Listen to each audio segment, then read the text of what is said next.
So hello everyone, आज हम ये एनबीएचएम का प्रॉब्लम डिस्कस करने वाले हैं एंड आई विल सजेस्ट कि वीडियो को पॉज करके ट्राई करिए एंड देन सोल्यूशन पे जाते हैं। तो देख, क्वेश्चन थोड़ा एक्सप्लेन कर देता हूँ कि एक पॉजिटिव रियल नंबर एक्स है और एक सीक्वेंस ऑफ फंक्शन ऐसे डिफाइन है कि a1 x है और an x to the power an minus 1x है और ये n ग्रेटर इक्वल टू 2 के लिए डिफाइंड है। Determine the largest value of x for which a n x exist. Actually a n x exist का मतलब यहाँ ये है कि आपको वो एक्स का वैल्यू फाइंड करना है ताकि limit N tending to infinity a n x exist करेगा, ऐसा एक्स का कौन सा मैक्सिमम वैल्यू है।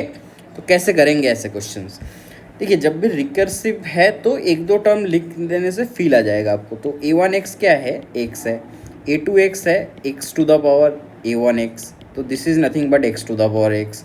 ए थ्री एक्स है X to the power A two X, तो it is nothing but X to the power X to the power X to the power X. तो आप सपोज कीजिए, क्योंकि आपको वो सारे एक्स के वैल्यूज़ चाहिए जहाँ पे ये लिमिट एग्जिस्ट करे, तो हम मान लेते हैं कि suppose limit N tending to infinity a n x is L. Now अगर ये लिमिट एल है तो जाहिर सी बात है कि limit N tending to infinity a N minus 1x भी एल होगा। तो दिस मीन्स कि जो ए एन एक्स है ये कैसा गिवन था? ऐसा गिवन था।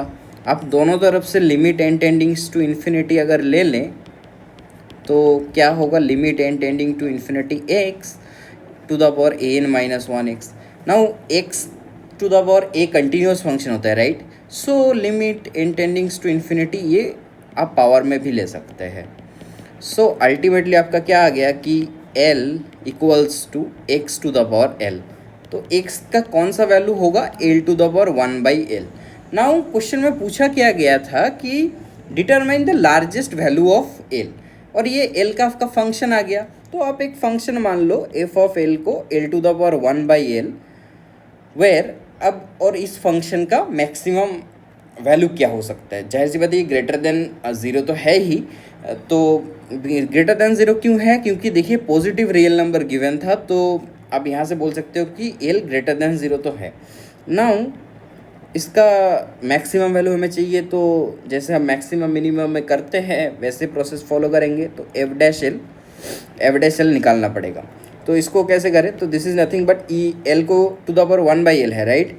तो इसको हम लिख सकते हैं E to the power L N L to the power 1/L, and इसको हम लिख सकते हैं E to the power L N L by L. So F dash L जब करेंगे तो this is E to the power L N L by L, और L N by L इसका डिफ्रेंशिएशन करना पड़ेगा। तो इसका डिफ्रेंशिएशन क्या होगा? इसका डिफ्रेंशिएशन होगा L square L N L का derivative 1/L minus L N L into L, ये आ जाएगा, right? So this is E to the power L N L by L into 1 minus L N L by L square. यहाँ से भी आप conclude कर सकते हो कि ये ज़ीरो कहाँ हो रहा है, वो पहले देख लेते हैं।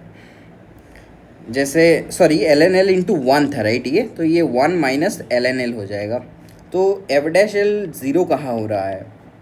तो एफ डैश एल ज़ीरो हो रहा है l N l equal to 1 पे। So l equal to e पे, एल इक्वल टू ई पे ये ज़ीरो हो रहा है। तो एल इक्वल टू ई पे भी आपको मैक्सिमा मिलेगा। ऐसा क्यों? ऐसा क्यों मिलेगा? आप फर्स्ट डेरिवेटिव टेस्ट से देख सकते हो। देखो l N l minus l, तो एल एन ई कितना होता है? एल एन ई 1 होता है, और L n x greater than 1 होगा for all x greater than e, right? क्योंकि एल एन एक्स एक इंक्रीजिंग फंक्शन होता है। तो एक्स ग्रेटर देन ई में ये function f dash l less than zero हो जाएगा, राइट? और for all l greater than e, right?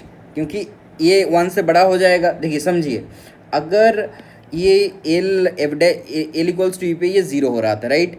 और L n x greater than 1 होगा एक्स ग्रेटर देन ई पे, तो एल ग्रेटर देन ई पे ये चीज़ 1 से बड़ा हो जाएगा, सो ये लेस देन ज़ीरो हो जाएगा, राइट? सिमिलरली आप देख सकते हो कि F dash L greater than zero आएगा for all L less than E पे। तो इसका मतलब क्या हुआ कि एल इक्वल टू ई पे एक फंक्शन का derivative, L equal to e पे एक इसके बाहर ये डिक्रीजिंग है, इसके पहले ये इंक्रीजिंग है, तो यहाँ पे एक लोकल मैक्सिमा मिल जाएगा, right. In fact this is the local maxima. तो हम क्या बोल सकते हैं कि जो उस फंक्शन का मैक्सिमम वैल्यू आएगा एफ ऑफ एल का, वो आएगा एल इक्वल्स टू ई पे। So maximum of f of x क्या आ जाएगा, l equals to e to the power 1 by e पे। सो एक्स क्या हो जाएगा, e to the power 1 by e, क्योंकि एक्स क्या था, अब फिर से देखिए क्वेश्चन को एक बार, ये एक्स था L to the power 1 by L, इसका जो मैक्सिमम वैल्यू पॉसिबल था वही एक्स का मैक्सिमम वैल्यू पॉसिबल होगा जहाँ पे ये एग्जिस्ट करता होगा, right. So x equals to e to the power 1 by e इसका आंसर होगा, राइट। अब देखिए कुछ चीज़ें हमने स्किप करा है और वो आपके लिए होमवर्क है। आपने लार्जेस्ट वैल्यू तो निकाल लिया, तो आप बोल सकते हो कि x belongs to some a to infinity में, I mean a to e to the power 1 by e में ये चीज़ कन्वर्ज एग्जिस्ट करेगा, राइट।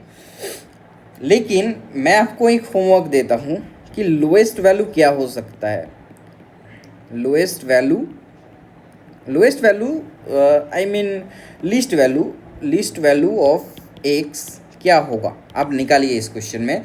आपको तो क्वेश्चन क्या है आपका होमवर्क का, लीस्ट वैल्यू ऑफ x निकालिए ताकि ये limit tending to infinity a n x exist कर जाए, राइट। एक और होमवर्क मैं आपको देना चाहता हूँ जो हमने प्रूव नहीं करा।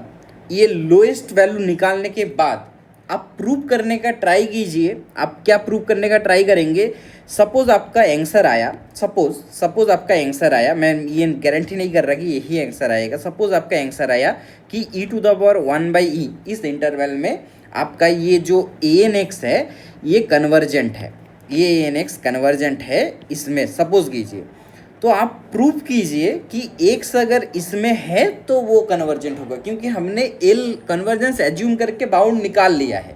That's fine for getting answer of this question, but now I want to give you a question that if x belongs to in this interval you try to prove that for such values of x an of x limit n tending to infinity an of x is convergent। तो ये question आप try कीजिए। मैं एक hint भी दे देता हूँ आपको इस क्वेश्चंस के लिए कि इसमें आपको करना है मोनोटोन कन्वर्जेंस थ्योरम जो है वो आता है, कन्वर्जेंस थ्योरम एंड इंडक्शन का यूज़ करके ट्राई कीजिए। ऐसे अगर आप ट्राई करेंगे तो आप प्रूफ लिखना भी धीरे धीरे सीख जाएंगे। So thank you.